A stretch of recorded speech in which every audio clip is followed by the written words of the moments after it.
Bienvenidos al estudio de la Palabra de Dios en esta oportunidad a todos los hermanos en Cristo Jesús que cada día por la gracia de Dios nos acompañan en este estudio de conocer profundamente, ampliamente el contenido del mensaje de justificación por la fe. El justo vivirá por la fe. Estamos en el estudio número 126 de esta serie y ahora vamos a continuar estudiando, rogando a Dios en nuestros corazones, depositando nuestra fe, nuestra confianza que Dios es poderoso para abrir nuestra mente, nuestro corazón, para que podamos cada día ir entendiendo, porque la luz de los justos, dice, es como la luz de la aurora que va en aumento hasta que el día es perfecto. Proverbios 4:18.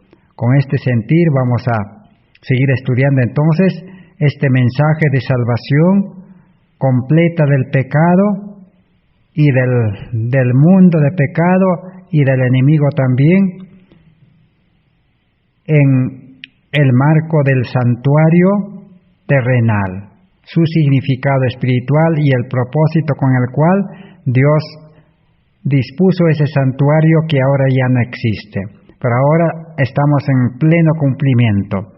Ese santuario prefiguraba, señalaba a la obra de Cristo en el santuario celestial, en el santuario no hecho de manos, sino en el celestial.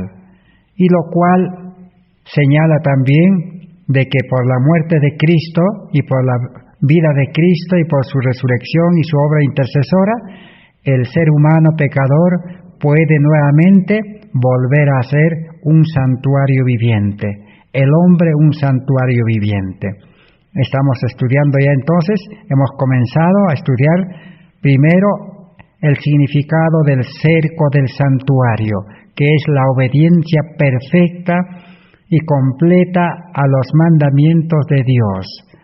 Y la puerta es Cristo.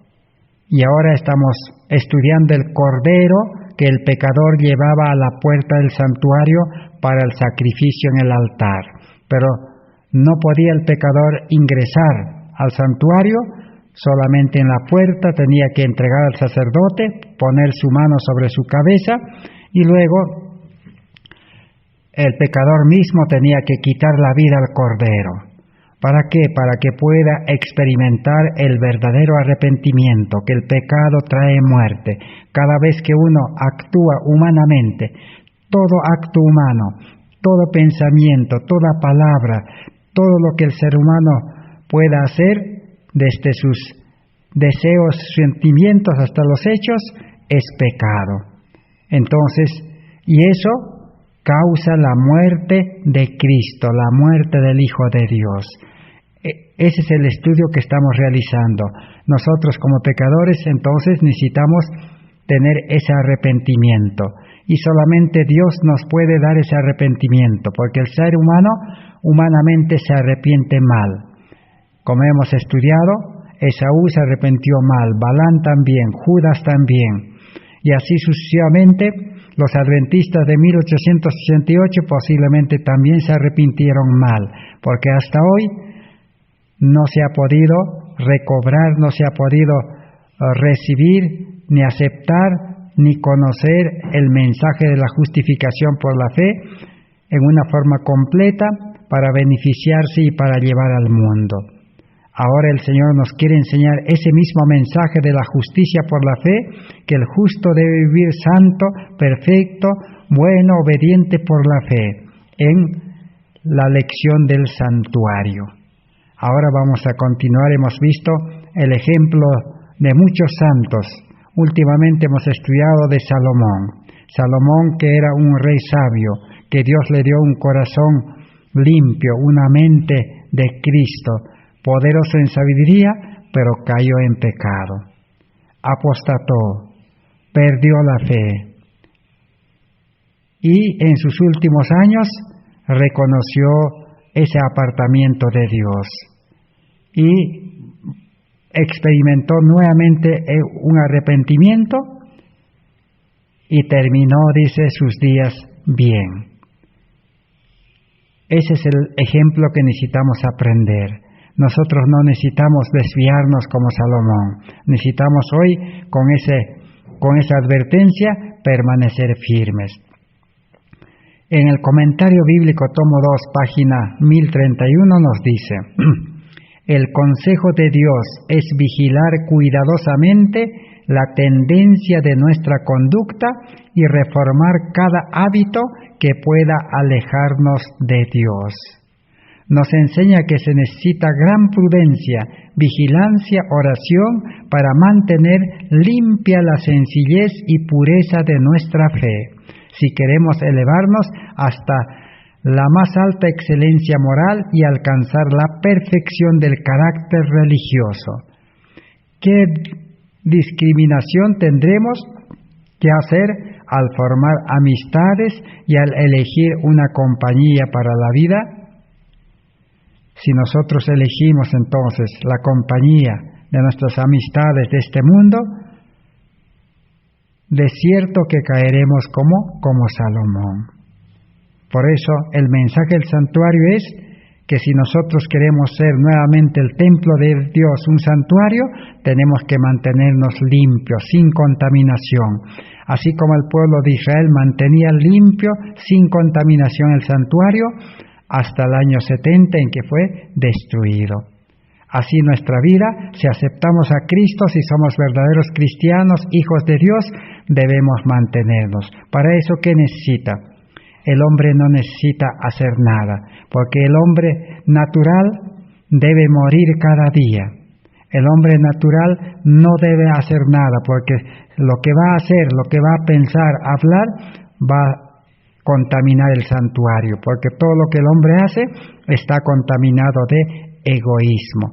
Lo que el hombre pecador arrepentido puede hacer es tener prudencia, vigilar, orar, velar y estar en comunicación con Dios, depender cada minuto, cada hora, cada día de Cristo, de la voluntad de Cristo, del Espíritu Santo como guía, mantenerse unido, dice, sometido a Dios.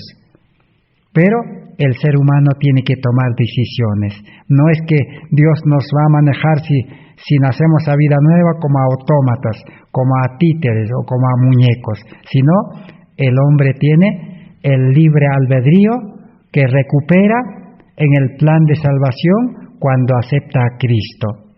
Ese libre albedrío le va a dar derecho a elegir, pero elegir con su voluntad, pero unido a la voluntad de Dios, bajo la dirección del Espíritu Santo.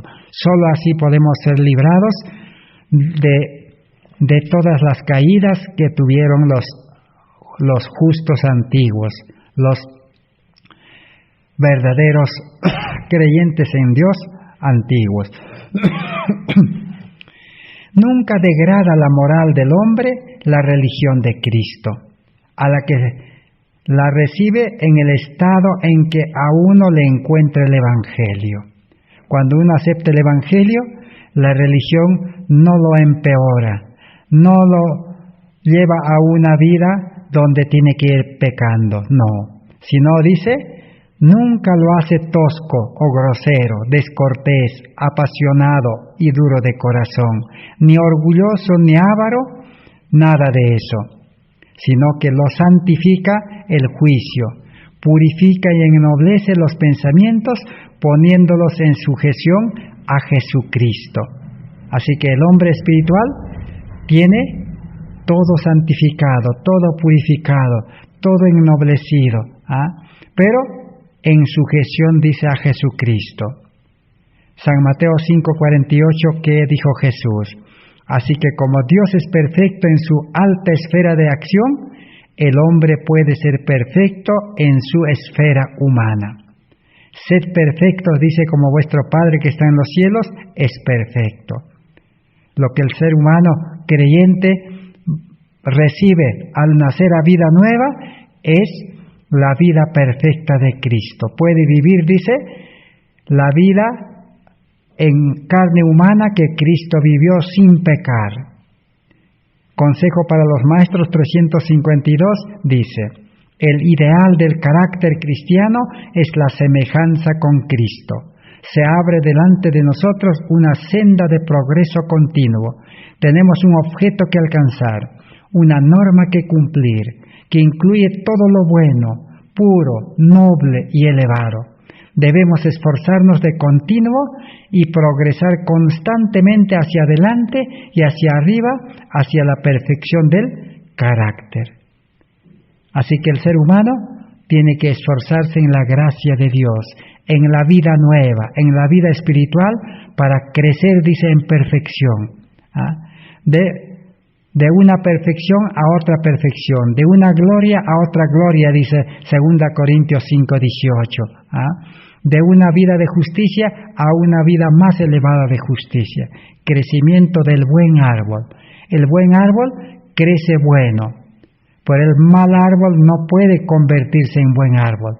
Entonces, el hombre natural, el hombre pecador, el hombre con mente carnal, no puede convertirse, cambiar en un hombre bueno.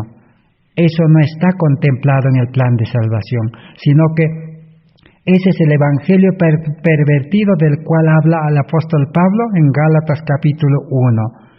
O sea, un evangelio distorsionado, donde el diablo lo torció las promesas de Dios, el evangelio, diciendo de que el creyente debe obedecer humanamente con la ayuda de Dios, que el ser humano natural, carnal, va a cambiar, va a mejorar con la educación religiosa, asistiendo a la iglesia, orando, cantando, leyendo la Biblia, hablando la teoría de la palabra de Dios, va a mejorar, dice, se va a reformar.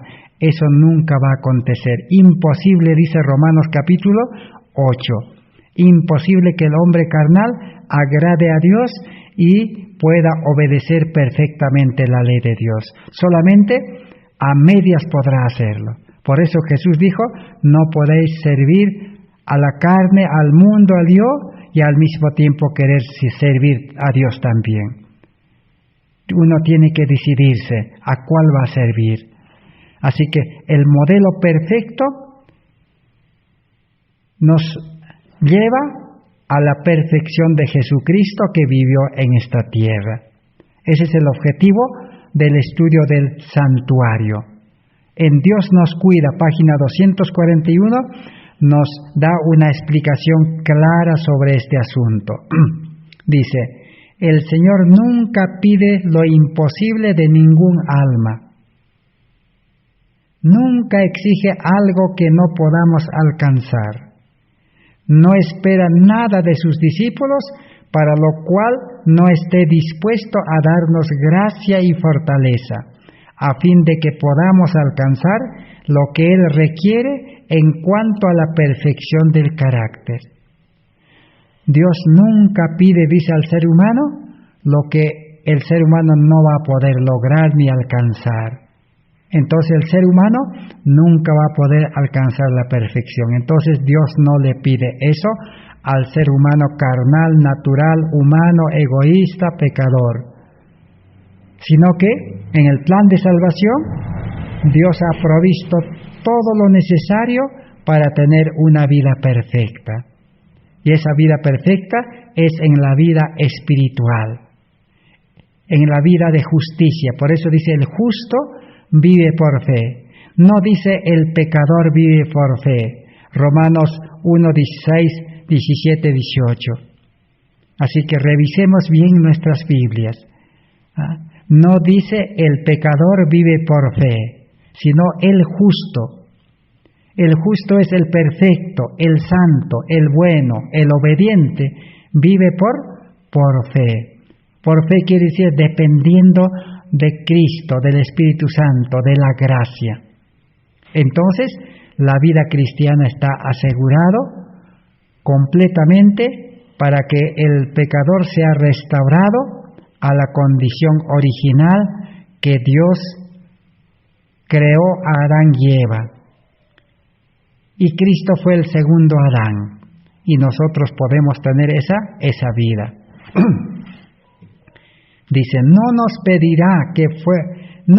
pediría Cristo que fuéramos perfectos si junto con su orden no nos concediera toda gracia disponible que Él desea otorgarnos para que lleguemos a un privilegio de ser santos en toda nuestra manera de vivir. Entonces Cristo no nos pediría que seamos santos perfectos si Él no ha dispuesto, dice, todo lo necesario, de principio a fin, para tener, dice, una vida santa, para vivir esa vida santa en este mundo, en esta tierra. Por eso cuando uno verdaderamente acepta a Cristo, renunciando al mundo y todas las cosas del mundo, y todo lo que Satanás ha creado en el mundo, y renunciando a nuestra vida, dice, en el nuevo nacimiento comenzó la salvación, comenzó la vida del cielo, comenzó el reposo, la paz. Por eso dice, la norma y la medida a alcanzar es Cristo. Jesús en su humanidad no reveló cualidades ni ejerció facultades que los hombres no pudieran tener por la fe en Él. Su perfecta humanidad es lo que todos sus seguidores podemos alcanzar si queremos vivir sometidos a la voluntad de Dios, como Cristo vivió en su humanidad, sometido a la voluntad de su Padre. Eso es lo que quiere decir cuando Jesús dijo, sed perfectos como vuestro Padre que está en los cielos es perfecto. La perfecta humanidad de Cristo podemos nosotros vivir, dice, pero sometiendo nuestra voluntad a la voluntad de Cristo. Así como Cristo nunca hizo su voluntad, nunca dio lugar a la carne, al yo, a la humanidad. La humanidad solamente fue un medio, un instrumento de justicia. Y Cristo habló las palabras que su Padre le ponía y hacía las obras que su Padre también, por medio del Espíritu, ponía en su vida para que Él pueda ejecutarlo. Así venció, dice, al pecado en vida y en muerte. Nuestra obra es esforzarnos para alcanzar en nuestra esfera de acción la perfección que Cristo en su vida terrenal alcanzó en cada aspecto del carácter. Él es nuestro ejemplo. En todas las cosas hemos de esforzarnos para honrar a Dios en carácter. Debemos depender completamente del poder que ha prometido darnos. La dependencia tiene que ser completa. No es que a mitad vamos a depender, como el Evangelio incompleto, que predican mucho, dice. El hombre, dice, debe hacer todo lo posible, hasta donde pueda hacerlo, y Dios lo va a completar. Ese es el Evangelio que Satanás ha inventado, aún con un escrito está. Pero eso nunca dio resultado, no produce frutos de santidad. Siempre esa clase de creyentes fracasan, porque el diablo utiliza la Biblia. A Jesús, ¿qué le dijo? Escrito está, le dijo, que déjate caer, dice, de aquí, y Dios mandará a sus ángeles y te van a salvar, te van a agarrar. Hoy en día también el diablo dice, escrito está. Tienes que obedecer, tienes que cumplir. Pero la obediencia y el cumplimiento es para el hombre espiritual, para el que acepta el plan de salvación, para el que ya no vive la vida carnal. Como dice Pablo, yo ya no vivo, dice, pero cada día muero, dice. Es bueno seguir estudiando esta ciencia de la salvación. Maravillosa gracia de Dios 230. Nuestro Salvador es un Salvador para la perfección del hombre en su totalidad. No es Dios solo de una parte del ser. La gracia de Cristo obra para disciplinar toda la textura humana. ¿Quién es el que educa, disciplina, lo mantiene firme, recto? Es la gracia de Dios. Por eso Pablo, en Romanos 6:14, inspirado escribió, el que está, dice, en la gracia, el que tiene la gracia, dice, el pecado no tendrá poder en su vida, el pecado no se enseñoreará. En otras palabras, el que está bajo la dirección de la gracia de Dios no va a pecar. va a vivir una vida en la gracia de Cristo. Pero sin la gracia de Cristo, lo contrario, ¿qué sería, hermanos y hermanas? Una desgracia. Por eso la vida religiosa del mundo religioso es una desgracia. Podríamos hablar mucho de esa vida cristiana de desgracia. Pero la vida en Cristo es una vida de victoria, es una vida de crecimiento, es una vida de paz, es una vida de alegría, es una vida de gozo. Aún en la persecución está feliz, porque dice, bienaventurado cuando os persiguieren, dice San Mateo capítulo 5. Así que Cristo dice, la hizo toda esta vida. Cristo lo ha redimido todo, dice, ha hecho participante de la naturaleza divina a la mente, la energía y el cuerpo del alma. Así que cuerpo, mente, alma, necesitamos participar de la naturaleza divina, vivir en la naturaleza divina. Y todos son su posición adquirida. Hay que servirle con toda la mente, el corazón, el alma y las fuerzas. Dios requiere el servicio completo. Servir es trabajar, o sea, necesitamos trabajar para Cristo. Ya no trabajar ni servir al mundo. También Satanás ha inventado ese evangelio también, un evangelio rebajado, un evangelio adaptado a la carne humana. ¿Cómo es eso? Dice que el creyente verdadero, dice el que se ha bautizado, debe sacrificarse, dice, trabajando en el mundo, para traer diezmos, ofrendas, para donar dinero a la causa. Tienes que trabajar, dice, tienes que sacrificarte, dice, tienes que ganar mucho dinero, a Dios te va a bendecir. Y al mismo tiempo tienes que ir a la iglesia también. Pero esa clase de vida cristiana hasta ahora no ha tenido poder. Hasta ahora esa clase de vida cristiana no vive una vida que Cristo ofrece, de alegría, de felicidad, de paz, de santidad, de perfección, nada de eso. Entonces es un evangelio adaptado al ser humano. El evangelio de Dios es adaptado a Cristo, adaptado a su ley, adaptado a su justicia, a su misericordia y a su santidad. En Joyas tomo 2, 341 dice, por los méritos de Cristo, por su justicia que nos es imputada por la fe, debemos alcanzar la perfección del carácter cristiano. Una limpieza total.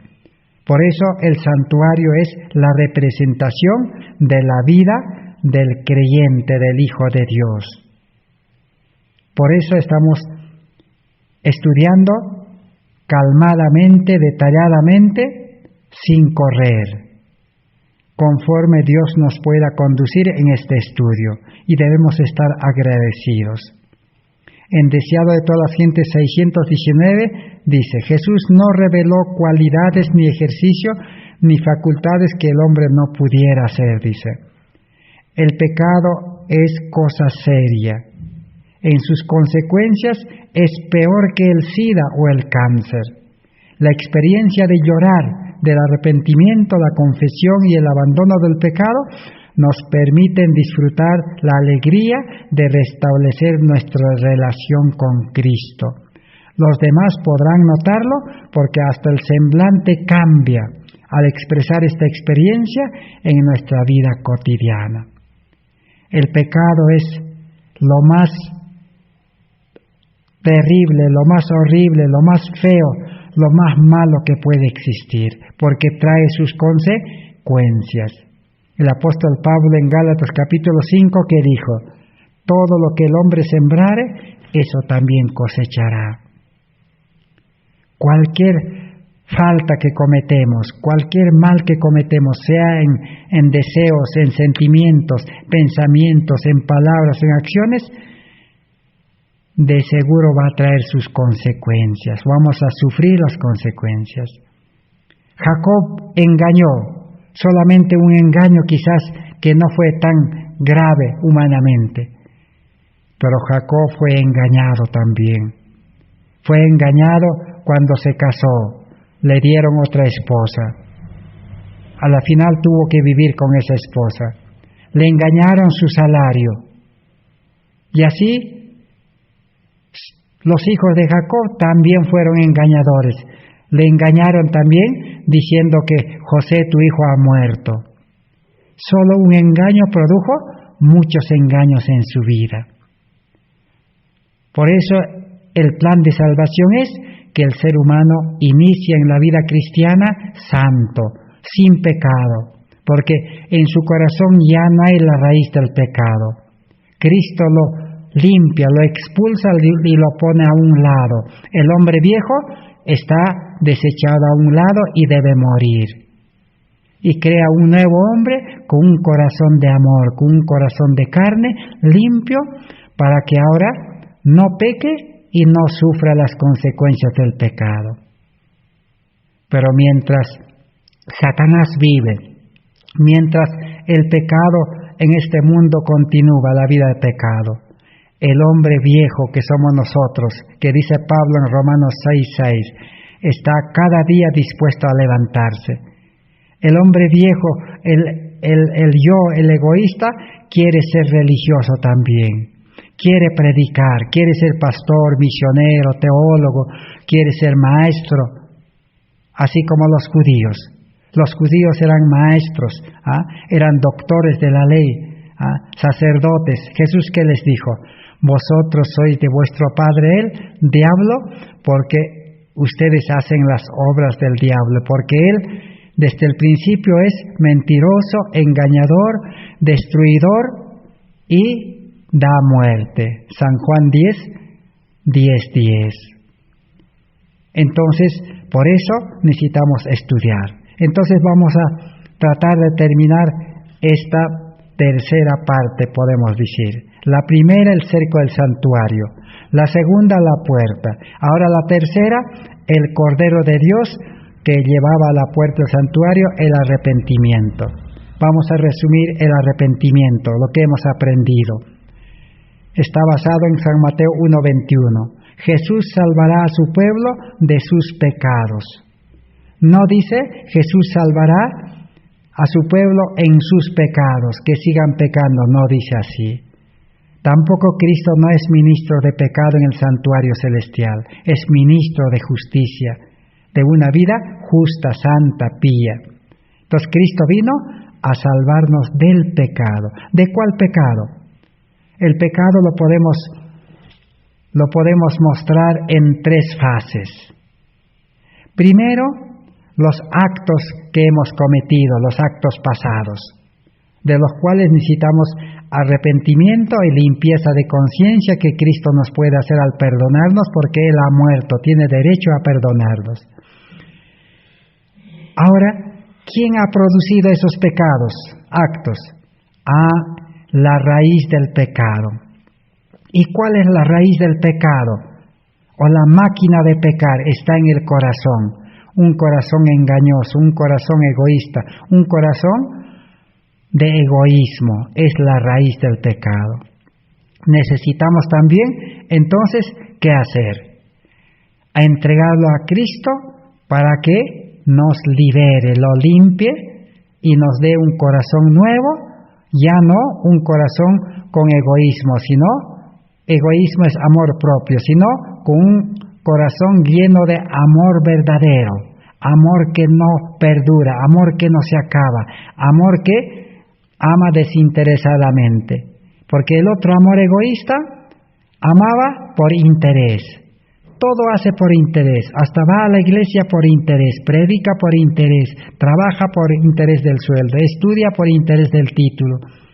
Entonces, esa es la máquina de pecar, podemos decir. Cristo, entonces tenemos que entregarlo para que Cristo lo cambie. Y ahí en ese corazón vive Satanás para poder generar, impulsar y producir pecado. Ahora en un corazón de amor, Satanás no puede morar ahí, porque a él no le gusta eso. Satanás es tinieblas, pecado. Y cuando la luz entra al corazón, desaparecen los pecados, todo el mal.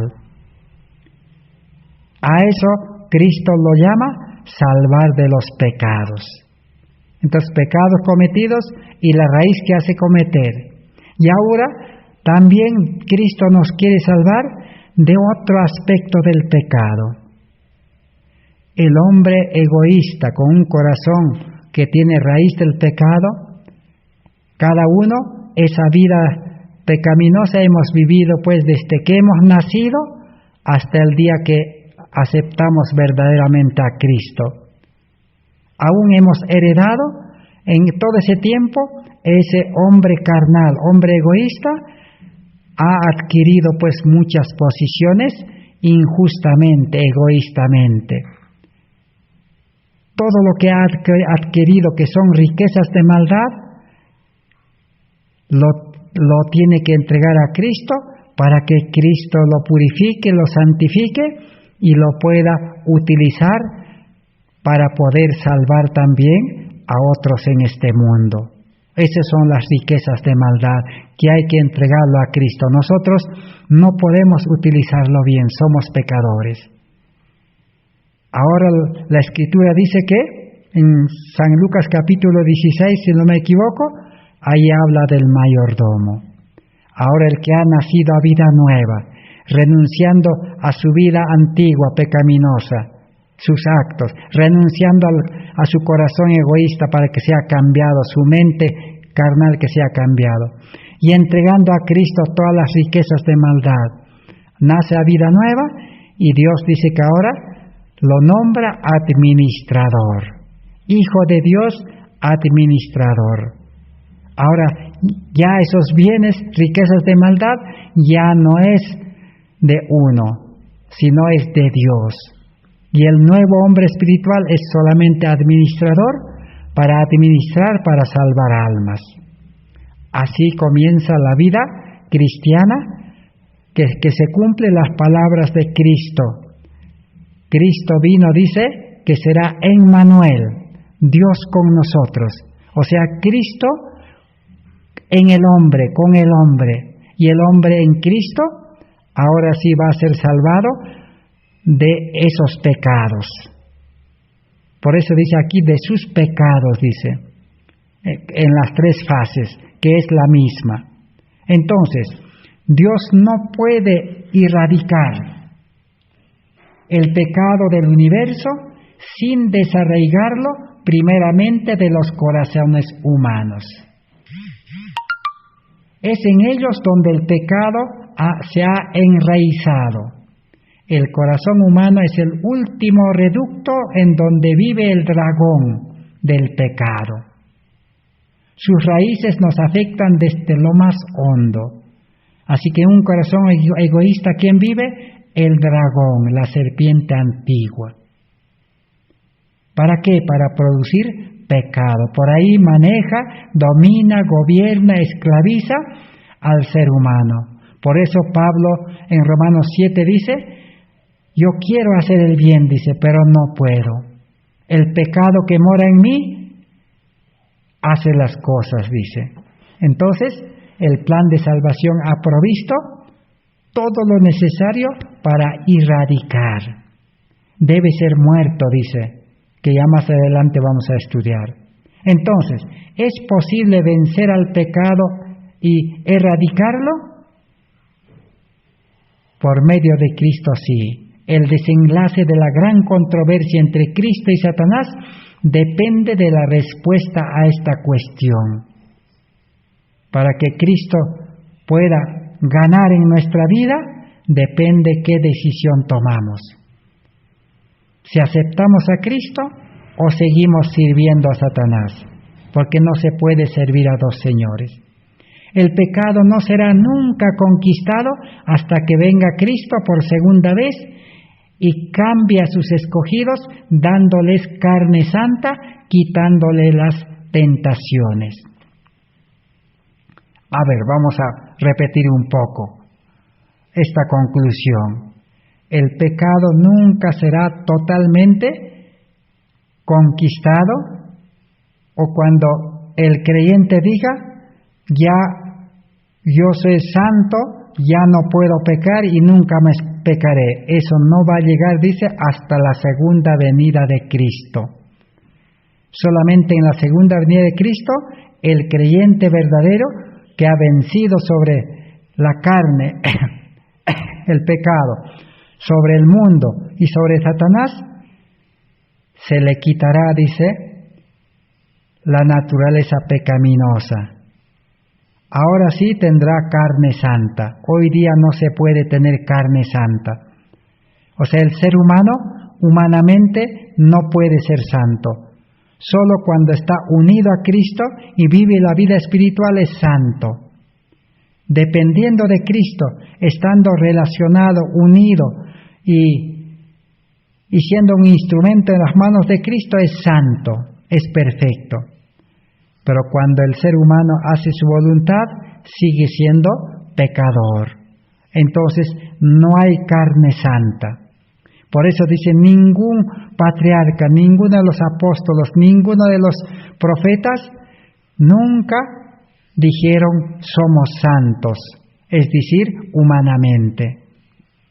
A la venida de Cristo, sí, el apóstol Pablo en 1 Corintios 15, de 50 a 58, ¿qué dice? Este cuerpo mortal corruptible será transformado, dice, en cuerpo incorruptible. Y los que resucitan, resucitarán, dice, con cuerpo incorruptible. El cuerpo carnal corruptible lo dejarán en la tumba. Ahí sí, entonces, el ser humano, creyente verdadero, tendrá la carne santa, cuerpo santo, mente santa y espíritu santo. Esa es la conclusión. Es el resultado del verdadero arrepentimiento.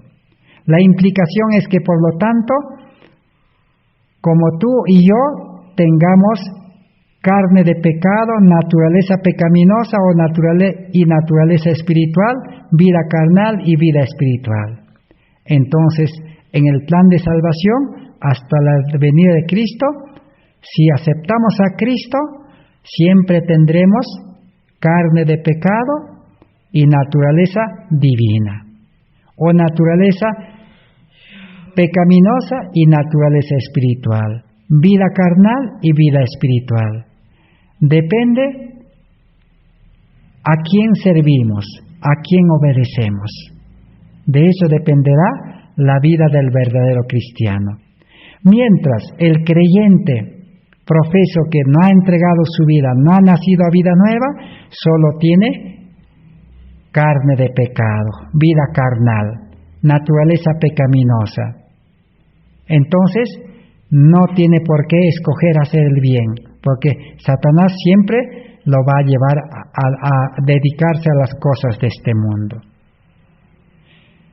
Vamos en este resumen mencionar algunos textos bíblicos. Primero, Romanos 6, 13, 14, que es muy conocido ya en nuestros estudios. Dice, aún poseyendo carne o naturaleza pecaminosa, el pecado, dice, no tendrá dominio sobre vosotros, pues no estáis bajo la ley, sino bajo la gracia. Así que en la vida cristiana, si uno está bajo la gracia verdadera, el pecado no tendrá dominio. Pero aún estando en naturaleza pecaminosa, en vida carnal. Segundo, Romanos 5:20. Donde se agrandó el pecado, tanto más sobreabundó la gracia. En otras palabras, la gracia es más poderosa que el pecado. En caso contrario, la gran controversia terminaría en derrota para Dios. Así que entonces, donde el pecado abundó, ahora la gracia sobreabunda, dice la palabra de Dios. Entonces la gracia es más poderosa que el pecado. Como hemos leído en Romanos 6:14, el pecado no tendrá dominio, no se enseñoreará de vosotros. Tercero, 2 Corintios 5, 14, 15. Esa gracia de Dios opera mediante la revelación de su amor singular. La gracia de Dios actúa entonces por medio de ¿qué? Del amor de Dios en el corazón. Por lo tanto, el amor de Cristo nos apremia, el amor de Cristo nos constriñe, el amor de Cristo nos conduce, nos lleva a no vivir ya más para el yo. Entonces, el que tiene, dice, el amor de Dios, 2 Corintios 5, 14 y 15, ya no vive para el yo, ya no vive para el mundo, ya no vive para sí mismo, sino vive, dice, para aquel que murió y resucitó por nosotros. El amor al yo es la esencia misma de todo pecado. El elemento básico que llenó el corazón de Lucifer al principio y que ahora, al mismo fin del tiempo, confiere a la iglesia de la Odisea una tibieza digna de reproche.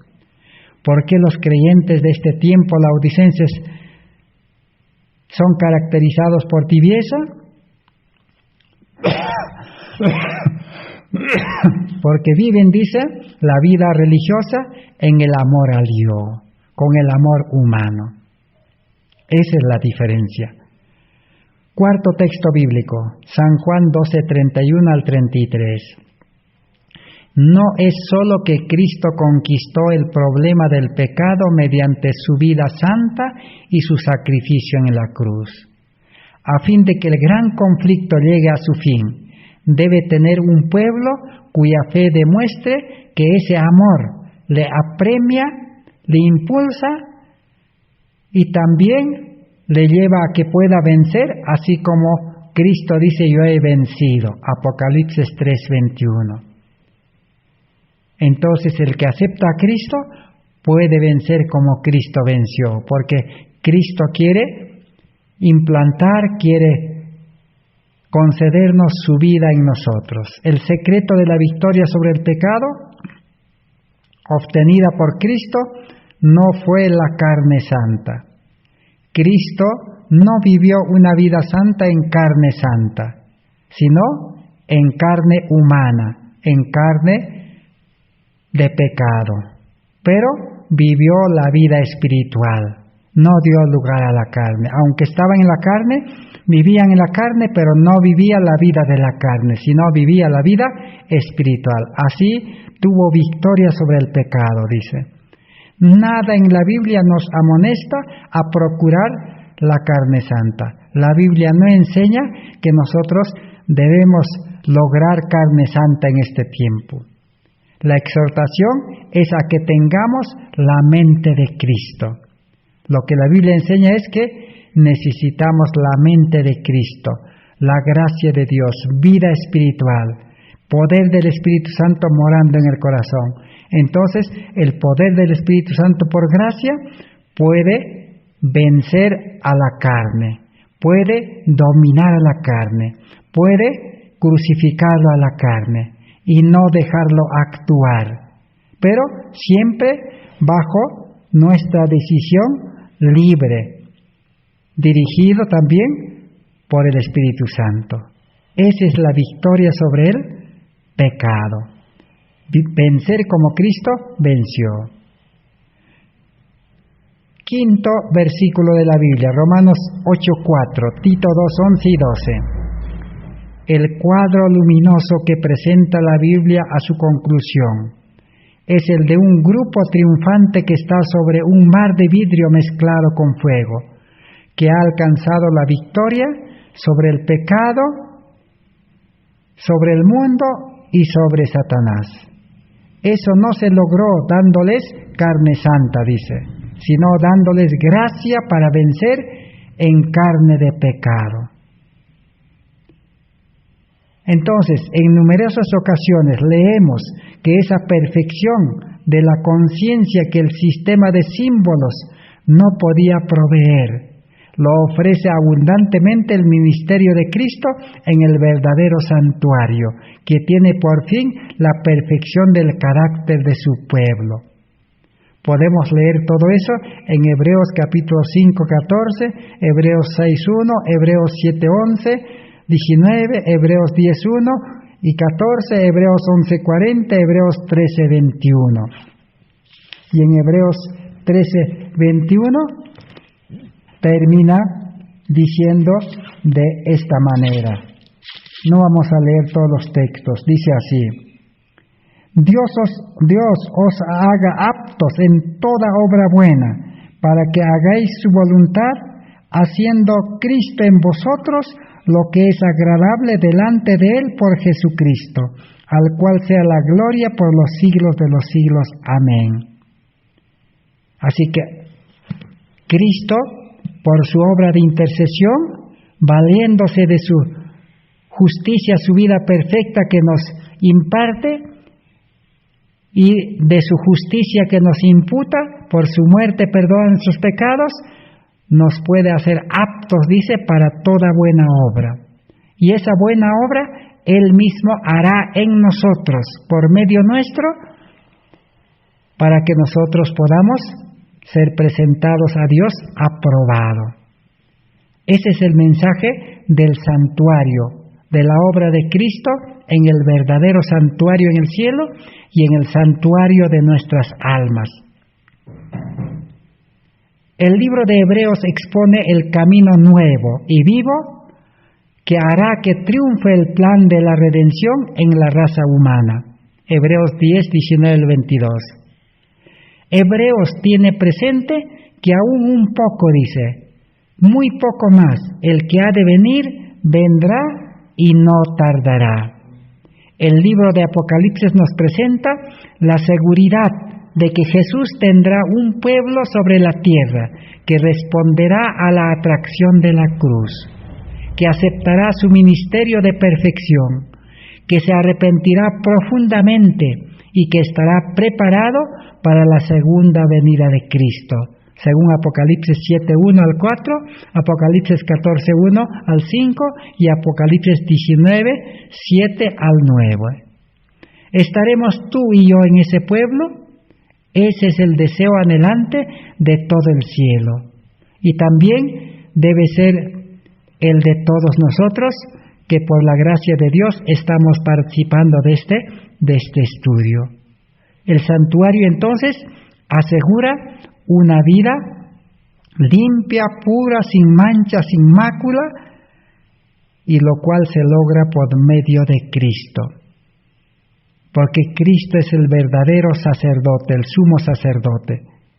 Así como antiguamente el sumo sacerdote ministraba en el santuario terrenal, y Cristo está ministrando en el santuario celestial, y por su Espíritu Santo quiere ministrar en el santuario de nuestra alma. Que Dios pueda bendecir este conocimiento para que cada uno de nosotros podamos llegar a comprender verdaderamente el Evangelio del arrepentimiento.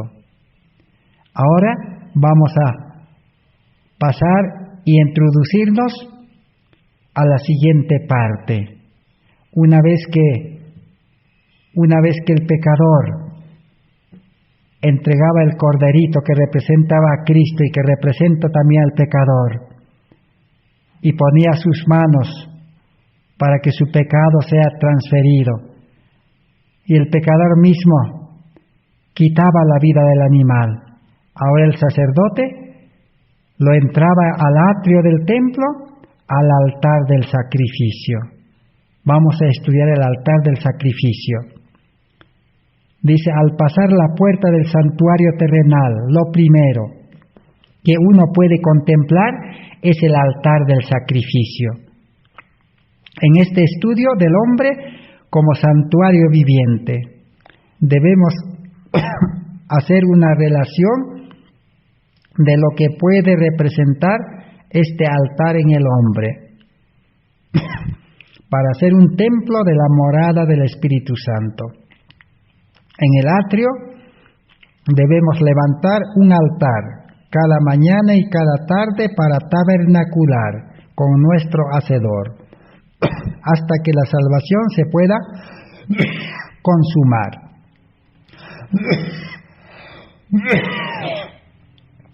Un repaso. cercado por el amor de Dios, que es la ley santa, obediencia a la ley de los 10 mandamientos. Este tabernáculo viviente tiene una puerta de acceso, que es nuestra voluntad unida a la voluntad divina, porque Cristo es la verdadera puerta, y es angosto y estrecho. De esa forma, al ser santificada por la voluntad de Cristo, queda apto para servir a su amado Redentor.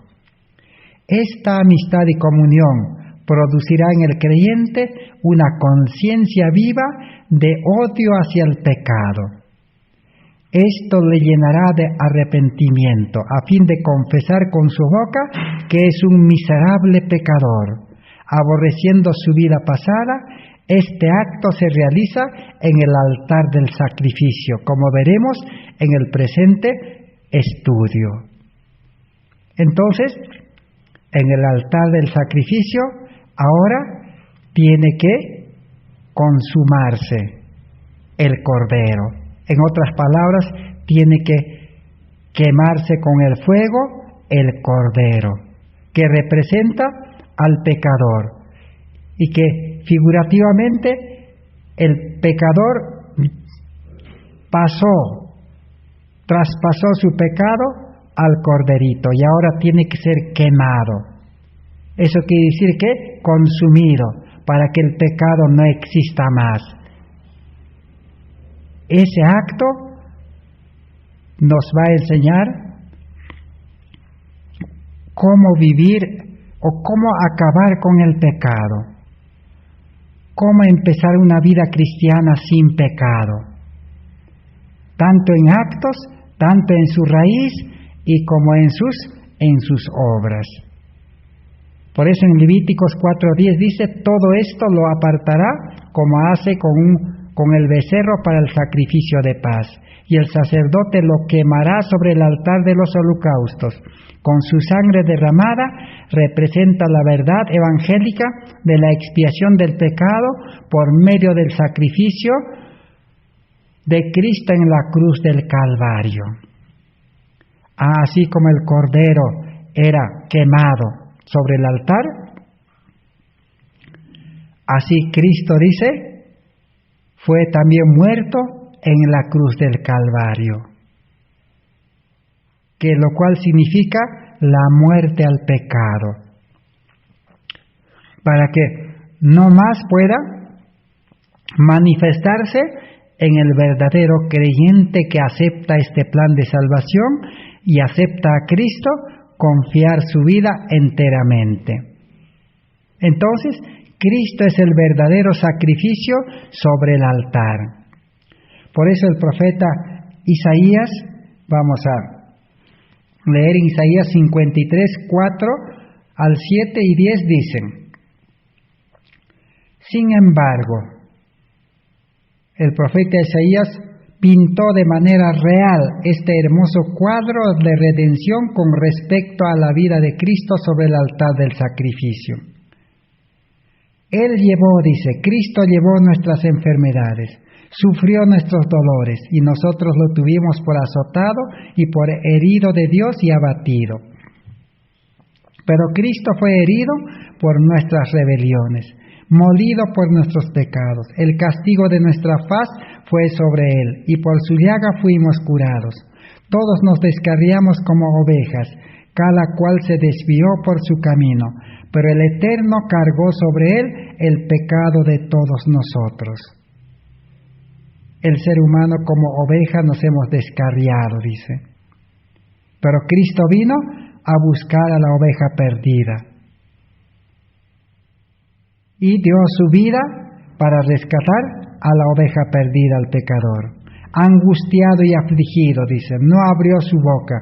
Como cordero fue llevado al matadero, como oveja ante sus trasquiladores, enmudeció y no abrió su boca. Con todo, el Eterno quiso quebrantarlo mediante el sufrimiento. Y como puso su vida en sacrificio por el pecado, verá al linaje, prolongará sus días, y la voluntad del Eterno será prosperada en su mano. Y por eso Juan Bautista, el último de los profetas del Antiguo Testamento, que dijo, Juan 1:29, Cuando Juan vio a Jesús venir hacia él, dijo: este es el Cordero de Dios que quita el pecado del mundo. Entonces, el sacrificio que se quemaba en el altar representa a Cristo. Cristo murió para poner fin al pecado y para poner fin al originador del pecado también, que es el enemigo de Dios, diablo y Satanás. Puso fin al pecado en su vida de 33 años, porque vivió sin pecado. No dio lugar a que el pecado pueda actuar en él, aunque él vivió en carne de pecado. Y en la muerte lo venció al enemigo.